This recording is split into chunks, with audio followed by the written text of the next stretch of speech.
Okay, hey guys. Hopefully this video will work. Let's test it out and see. So today we're going to be talking about body composition. We talked a little bit about it last week, but I really want to reiterate some of the points to go along with the PowerPoint that I have posted on Blackboard. So today we're really going to focus on body composition, understand body composition, what are the different definitions of body composition. We're going to identify factors that influence your body composition and how to work on body composition, as well as assessing our body composition and identifying strategies to change body composition overall. So the basics: relative proportions of different body structures. So our body composition is made up of muscle, fat, bone, and visceral tissues. So like last week, we discussed different percentages, different body portions that are made up of different things. So a lot of our body is made up of bone, muscle, and then different vital tissues like organs. We have different types of fat. So we have visceral fat, subcutaneous fat, storage fat, and there's one more different fat. So essential fat, what is essential fat, right? Essential fat is essential. We need it to survive. So essential fat is the very fat necessary for the body to function. It is the fat that is found in cell membranes, it's found in nerves, bone marrow. It's the central nervous system, and it helps give energy expenditure. It helps other organs as well. So this is the essential fat. This is the fat that we need to survive. We have to have some sort of fat on our body to be able to survive and live. Without that fat, we wouldn't be who we are. So the low-fat diets, which we talked about last week and we'll play a little bit more into today's lecture, are things that people portray as bad, but fat really isn't bad. As long as you have the good types of fat, which we'll discuss, you should be fine. All is well with essential fat. So storage fat is adipose tissue, so fat stored underneath the skin, and it's surrounding internal organs, provides insulation, protects organs, serves as an energy store, and releases hormones and other chemical messengers. So storage fat is also not terribly bad for you. So it's protecting your organs, it's providing energy store, it's being chemical messenger and hormones. So storage fat is not what you would think it is. Storage fat is not bad for you. Visceral fat, so what is visceral fat? Now, visceral fat isn't something that we want a lot of. Visceral fat is storage fat found around and between the organs in the abdominal cavity, and you don't want a lot of visceral fat. A lot of visceral fat weighs heavy on organs. It causes a lot of pressure on the heart and the lungs. So we want to limit the amount of visceral fat we have because of those things. It causes pressure on organs, causes pressure on the heart. Causes pressure on the joints because there's so much weight to it. So we really want to limit the visceral fat. Excuse me. And then last but not least is subcutaneous fat, which is what we really don't want. Subcutaneous fat is storage fat found right underneath the skin. So it's that other level right underneath the skin that holds fat. It's the subcutaneous fat, and if you look on the slides underneath your lecture, it will show you the different types of fat and where they are. So the subcutaneous fat is literally right underneath the skin. It's right underneath the outer layer. So that is what we really want to avoid. It's the first type of fat to go because it's right underneath the skin. The visceral fat is something that's harder to get rid of, so you really don't want to accumulate it. So subcutaneous fat is the first kind of fat to go because it's right underneath that first layer of skin. And then the visceral fat is something that we also need to get rid of, but it's really hard to get rid of because it's in between our organs. So it takes a little more time to get rid of. Alright, so now we need to talk about something that we haven't hit on, which is metabolism. Metabolism is essential for functioning. So the definition of metabolism is the processes within the body required to maintain its functioning. So throughout the day, we have a metabolic rate, right? So we need energy to expend because I'm doing this lecture. So my metabolism is having to process energy for me to be able to do that, even though I'm just sitting in my desk chair. So it doesn't look like I'm doing a lot, but we still have to have energy expenditure throughout our day to function. Then we have different amounts of energy that require different things. So your resting metabolic rate is the energy required to maintain essential body processing functions. So whenever you're at rest, so when you're sitting on the couch and you're not doing anything, or when you're going to sleep, your body still has to function, right? So the metabolism still has to work to provide energy for your heart, your lungs, your other organs to function for you to be able to live. So even if you're resting or you're not doing anything, you're still processing, you're still using energy to expend because you're living. So as long as we're living, we still have to have some sort of metabolic rate to keep us alive. Dietary thermogenesis is another term that you need to use. Dietary thermogenesis refers to digesting and processing food. So that's really the basis of dietary thermogenesis, is processing food. Physical activity requires metabolism and energy, so any type of daily living or exercise is going to require some sort of energy expenditure. It just depends on what kind of exercise you're doing. Okay, so we talked a little bit about this on Thursday, but I really want to hit a lot harder on this topic. So on your PowerPoint, it prompts the question of, do you have strong feelings about what an ideal male or female body should look like and why? What I mean by this question is, if you could pick anybody in the world, who would you pick to be your significant other and why? Why? So a lot of times in my classrooms, this prompts this discussion about attractive people and what makes them attractive, right? So typically I ask the females, okay, who are the most attractive people to you? Man or woman, it doesn't matter. A lot of times the women will come up with men like Chris Hemsworth. He's Thor in the movie Thor. So that's one. He's a giant dude. If anybody doesn't know who he is, you need to Google him. He's massive, got a six-pack abs, high cheekbone, all of those things. I've gotten some Cam Newtons before. Cam Newton, NFL football player, NFL quarterback. He's also huge, has big bicep, chest muscles, rib six-pack, all of those things. He's athletic, high cheekbones. I'm trying to think of some other ones. What is that guy's name off of Star Trek? I've gotten him a bunch. I can't remember what his name is. Six-pack abs again, pretty blue eyes, tall, high cheekbone structure, short hair. For men, typically the men are saying women like Kate Hudson, so she's skinny, she has those high cheekbones, she has long legs, she's tan. I've gotten some Beyonce before, so Beyonce, again, she's fit, has long hair, long legs, muscular looking legs, high cheekbones, pretty structure, pretty teeth, pretty smile. Emma Watson, so she has high cheekbones, she's thin, she has a pretty smile. All of those things play into ideal image and what bodies should look like. So my question really is, why do we have those assumptions? Why do we choose those people? Is it because of the high cheekbones? Is it because of the athletic build? Is it because they're tall? Is it because they're skinny? Is it because they have a six-pack? All of those things are attractive, but why are they attractive? So what tells us that those things are attractive versus the average human being? So really and truly, if we boil it down to a thought process, does our significant other have a six-pack? Do they have a high cheekbone? Do they look like Chris Hemsworth? Do they look like Beyonce? No, very rarely do you see a Chris Hemsworth walk down the street or a Beyonce walk down the street. Okay? So what tells us that those things are attractive? What part of us thinks that those things are attractive if we don't see them regularly? Excuse me. So I guess I really want you guys to think deeper about that, and I really want you guys to think about that hardcore, and I want you to journal about it. So I really want you to write me a paragraph about your thought processes on society and how society plays a role in body image. So how does society play a role in this?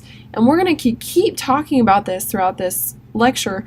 And I want you to write these things down, and I want you to journal about them.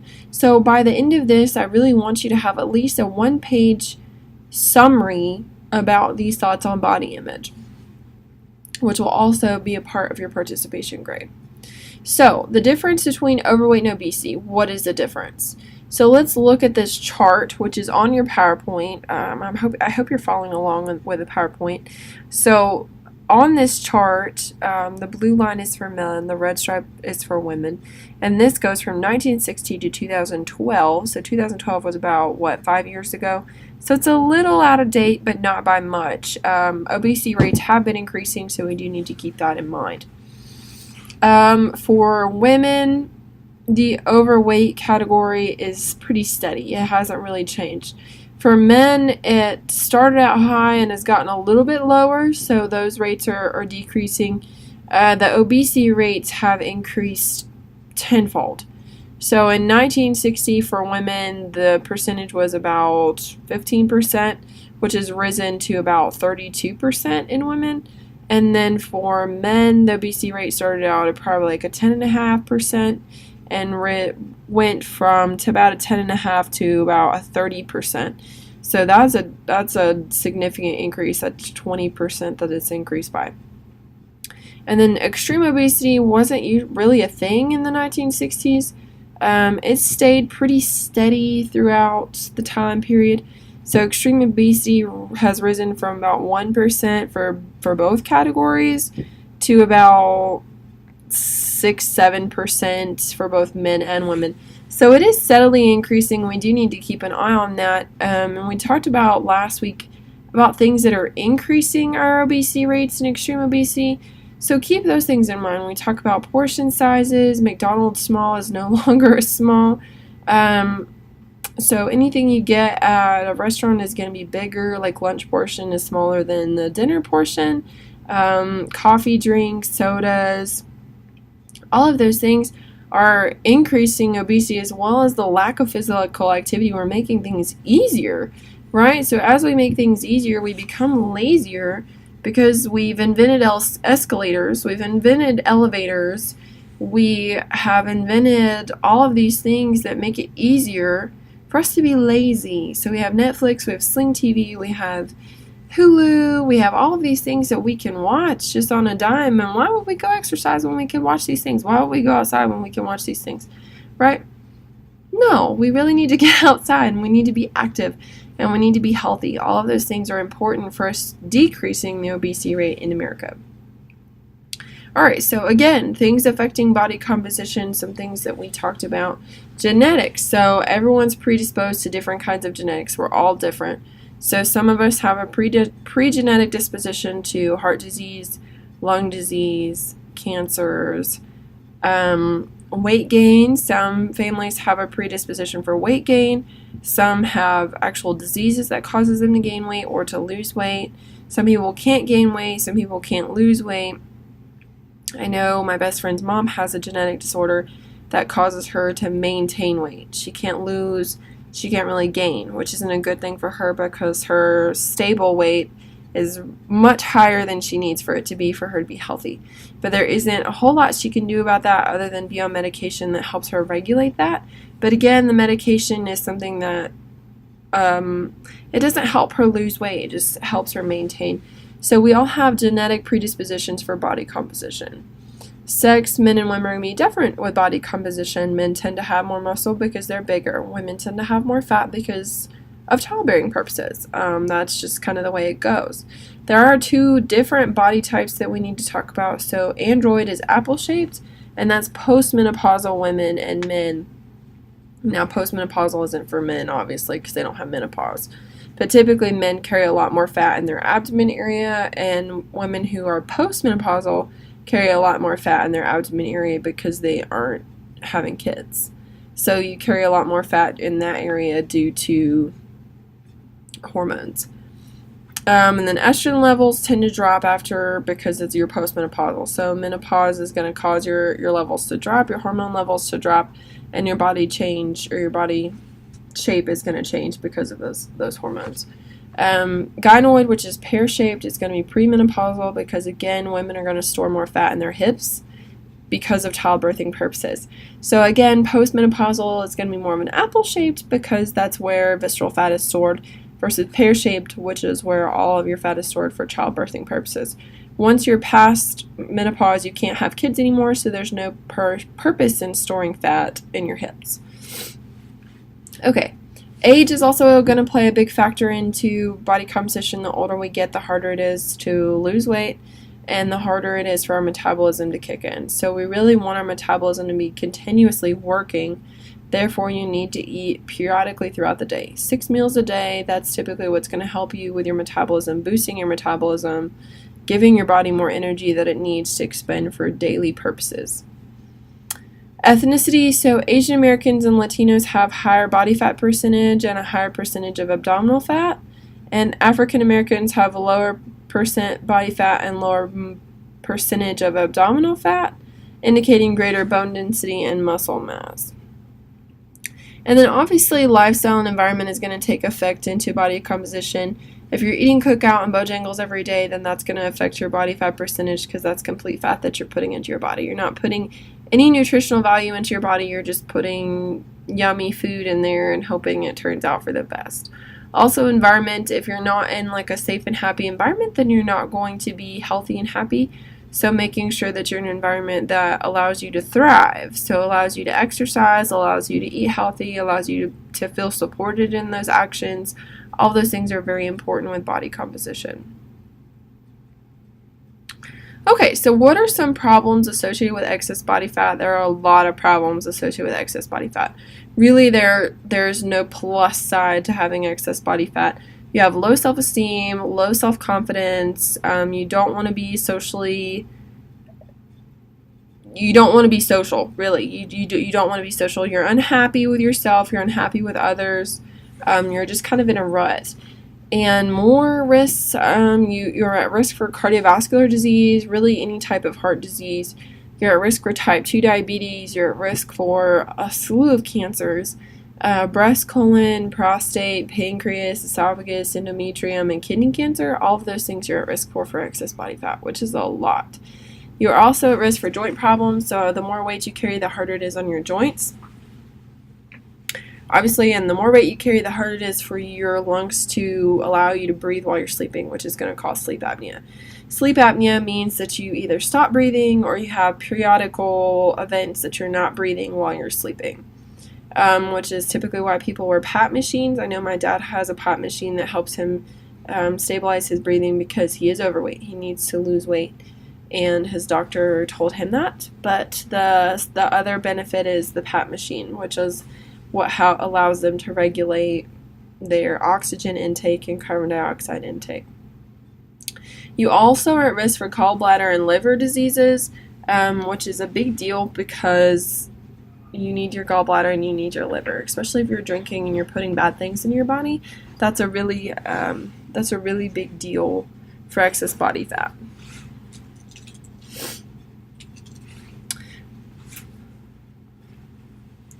Alright, so can you be overweight and healthy at the same time? That's my question for you. That's a big question in today's society is, can you be overweight and can you be healthy at the same time? And the answer is yes. You can be overweight and you can be healthy at the same time.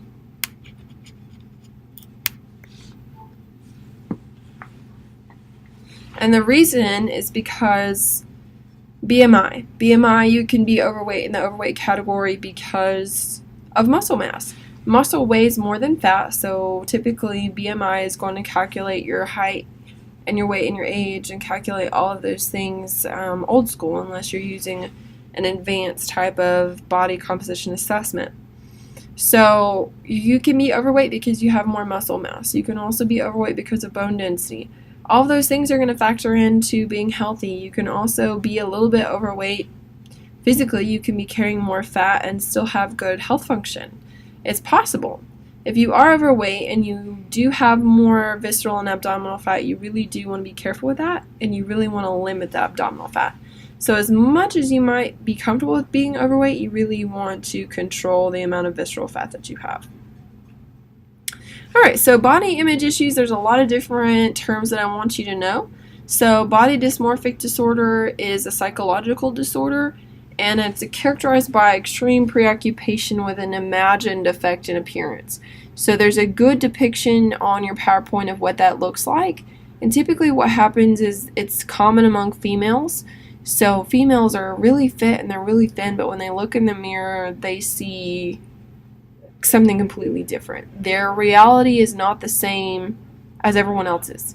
Everyone else is saying, oh, you're skinny, you're super fit, but you think otherwise. You see otherwise, you don't see what other people are seeing.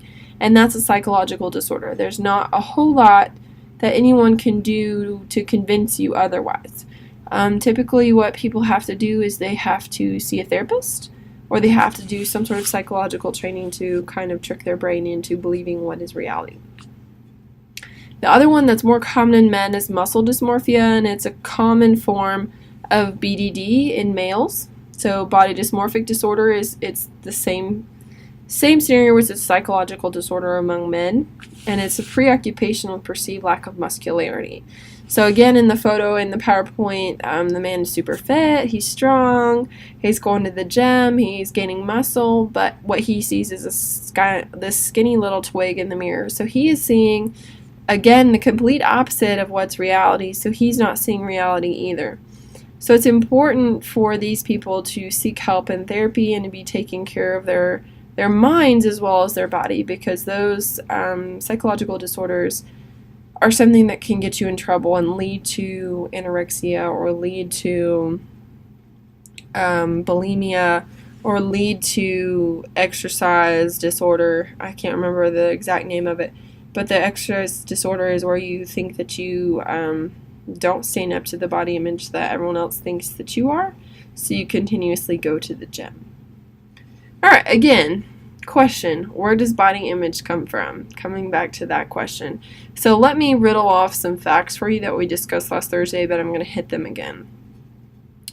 Alright, I'm going to read these off to you.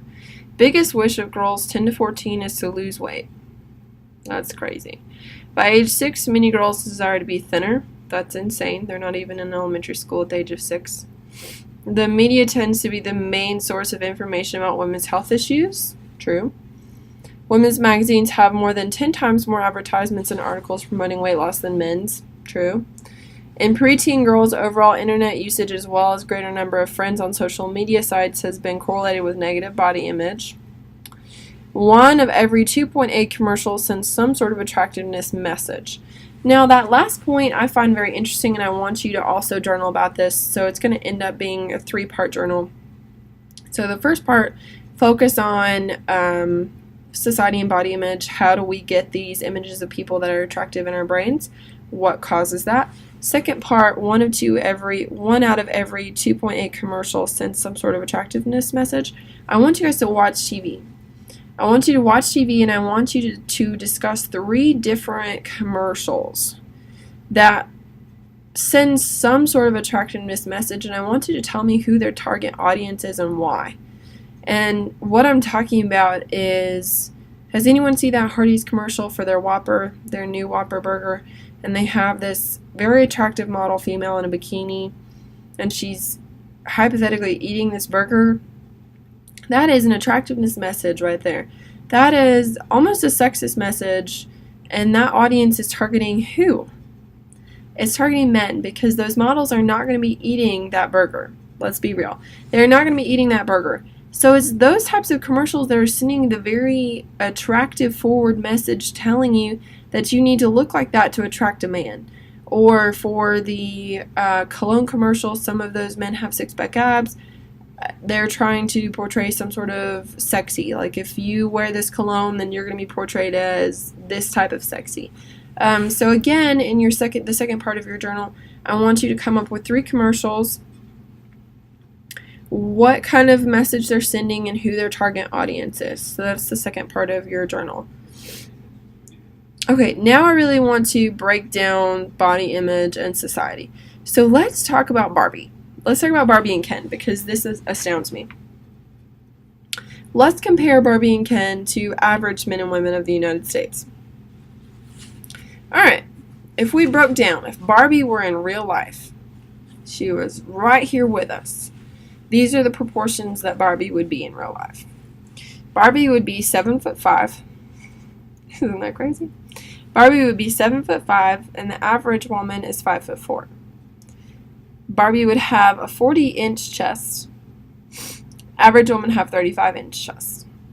Barbie would have a 22-inch waist, and average woman's waist is 37 inches. That's insane. That's 15 inches off of what a normal woman looks like. Now, the average Ken would be 7 foot 8 inches. Average man would be 5'9". That's almost a 2 foot difference. The Ken doll, the average Ken would be 50 inches in chest. Average U.S. man is 40 inches in chest. Average waist for Ken would be 43 inches. The U.S. man would be 39.7 inches. So the man's waist is not far off, whereas the woman's waist is 15 inches off. Well, let's talk about some more statistics of Barbie, and I'm going to get up close because I can't read this chart on your PowerPoint. So biceps, the Barbie would be 7 inches, normal person 13 inches. Forearms would be 6 inches, average woman would be 11 inches. Wrists would be 3.5 inches, average woman is 6.5 inches. Hips would be 29 inches, average woman is 40 inches. Thighs, Barbie would be 16 inches, average woman would be 25 inches. Ankle, Barbie would be 6 inches, average woman would be 9 inches. So, again, coming back to that body image question, and the third part of your question, what are we sending? What message are we sending? So the facts don't lie. On either one of the PowerPoints, biggest wish of girls 10 to 14 is to lose weight. By age 6, many girls desire to be thinner. In preteen girls, overall internet usage as well as greater number of friends on social media sites has been correlated with negative body image. So again, body image.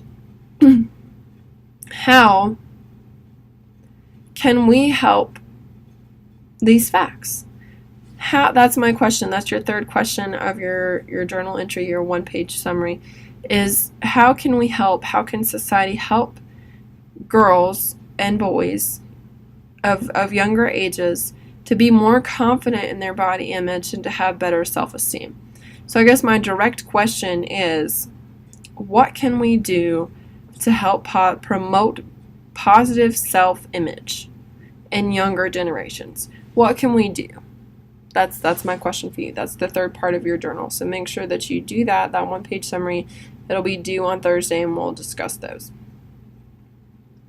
All right, so body composition assessment. We've really already talked about body composition assessment and the different types of assessment. I would really like for you to look at those different ones because we discussed those on Thursday, and I really want you to get a good image of what those look like. On this PowerPoint, the body composition assessment, there are numbers right next to the different types of body composition assessment, and that's strictly margin of error. So BMI, that's the highest, well, no, yeah, that's almost the highest margin of error, which is a 3.5 plus or minus. So give or take plus or minus 3.5 points. Skin fold is the same, 3.5 plus or minus margin of error. Hydrostatic weighing, 2.7 plus or minus margin of error. Bioelectrical impedance analysis is 1.8 to 6.3. That's a very large margin of error. Air displacement would be 1.8 to 3.7, and then your lowest is going to be DEXA, which is 1.8 margin of error. All right, and then methods for assessing body fat distribution altogether: waist circumference, waist to hip ratio, and waist to height ratio. And we'll talk about some of those in class too. So how do you change body composition? We talked about this on Thursday, excuse me. And I want you to understand that managing body composition means that you are managing your weight. It means that you are eating healthy, exercising, getting enough sleep, drinking enough water, doing all the things that you should be doing that we've been talking about this class the entire time. Okay, so to come back to waist to hip ratio, I want you to calculate it for yourself.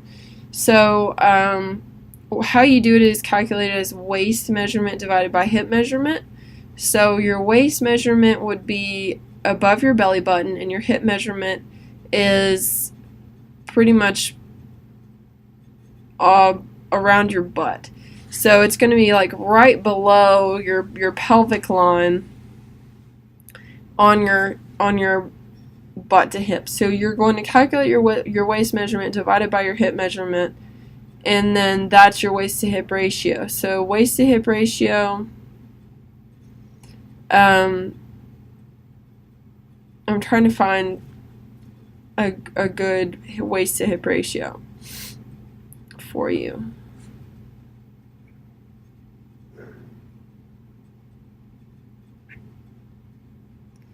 So a good waist to hip ratio. Oh, When I don't know Herman what it's DeVry doing. invented the portable film projector. Sorry, my apologies. Okay, so waist to hip ratio ideal is 0.7. You want to have a 0.7 waist to hip ratio. That means healthy all around. Anything above a 0.8 means you have an apple shape, and a lower score means you're a pear. So anything higher means you have a lot of visceral fat. Anything lower means that you pretty much have a big booty, is what it's telling you. Anything, so diet, exercise, drinking enough water, all of those things are going to come into play with your waist to hip ratio. That's the most important thing for me to tell you, is waist to hip ratio. So 0.7 is ideal for women. I'm trying to find for men. Let me Google here.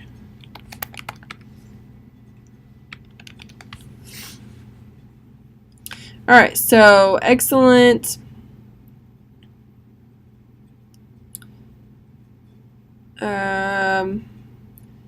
So about an 8 is average for men, so that's really where you want to be, is an 8 to an 8.5, or 85.85 is really what I'm trying to get at, 0.75. Anything below that, you're in a good category, you're pear-shaped. Anything above that, anything really above 8 for female and 9 for men, you really want to stay away from that range. If you're higher than that range, then you really need to work on body composition, working on getting healthier. So in your journal, I really want you to calculate your waist to hip ratio. So I want you to measure in inches your waist, and you need to measure in inches your hip. So again, let me stand up and demonstrate what that would be so you can see me. So let me pull my jacket up. So waist, you want it to be right around your waistband, so above your belly button. So you want it to be in here, above my belly button. You don't want it on your rib cage though, so be careful on your rib cage. Now, below your hip ratio, let me scoot back. So it's right below my pelvic line right here. So it would be right here around the bottom of my butt almost. Okay, so my hip line is going to be almost around my butt. But you want to make sure that it's below that pelvic line. Alright, that's the only way that you're going to be able to calculate a good hip to waist ratio. If we need to do some clarification in class on Thursday, then we can most certainly do that. But everyone needs to have their waist to hip ratio calculated for class on Thursday, and we can talk about the distribution of that. For the most part, let me check our calendar for what we have due.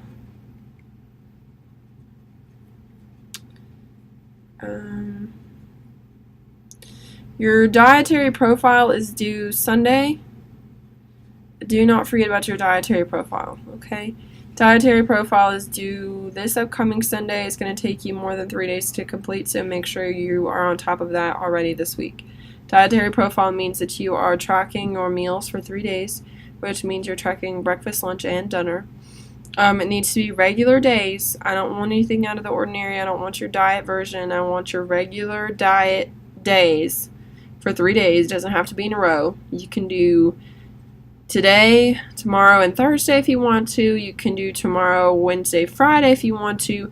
Whatever you need to do. But you need to track your meals, write them down. I need to know what you ate. and I need you to put them either in MyFitnessPal or MyPlate.gov. You can use I think there's another website that I have on there that you can use. You put in all those things, it'll give you nutritional value, it'll give you the food group that it's in. I need screenshots of those. I need a breakdown of all nutritional value of the meals that you've had. Excuse me. You will not get credit. You will get a bad grade if you do not put those nutritional values on there. Then at the end, you will write me a summary on your experiences. You'll answer the questions that are on Blackboard, and you'll address what areas you need to improve on and what areas you feel like you're pretty good on. If you have any questions, please shoot me an email, but make sure that you're keeping up with that and making sure that you're submitting your dietary profile. I'm working on your calendars. I'm going to sift through those today at the very end of the day, and you should be starting your project today. So today's the first day of your calendar. Today is the first day of your behavior change project, so you should be on top of that. Outside of that, everything else should be good to go. So I hope everyone has a great day. Do not forget your quiz. Your quiz is on Blackboard. It's 10 questions. You have an unlimited amount of time. You can use your book. You can use your notes if you want to. I don't care. That helps you with learning, so that's great with me. And you only have one time to take it, so make sure that you do the best that you can do in that one sitting. Okay, so if you have any questions about anything, please shoot me an email. I'm always open to emails. Outside of that, have a good day, and I'll see you on Thursday.